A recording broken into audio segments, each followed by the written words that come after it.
Предупредување за изолација од опозицијата, смирувачки тонови од власта, откако одекна веста дека САД одлучија да го суспендираат издавањето иселенички визи за граѓаните на Македонија. Политичките опоненти во земјава си го вперија прстот со меѓусебни обвинувања. Опозицијата смета дека не станува збор за техничка пауза, како што образложи вчера министерот за надворешни работи Муцунски, туку ова повеќе е политички шамар за власта.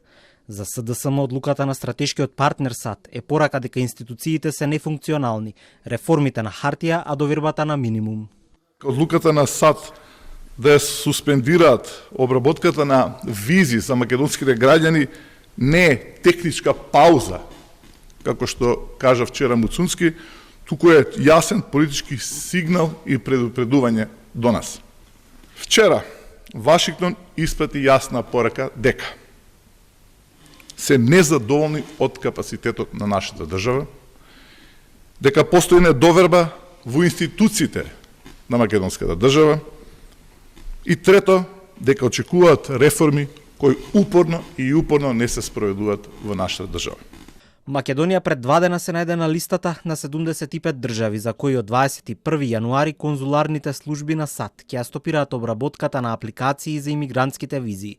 А сега власта смирува, стрпете се, доаѓаат добри вести. Во деновите кои што следат има добри, пријатни вести за македонските граѓани, кога станува збор за ваков тип на односи помеѓу нашиот стратешки партнер. Јас жалам што опозицијата после жестоките и рафални критики кон нашиот стратешки партнер Обединетото кралство сега истото тоа го прави кон Соединетите американски држави. Така што јас би бил внимателен и трпелив и очекувам многу добри вести за македонските граѓани наскоро.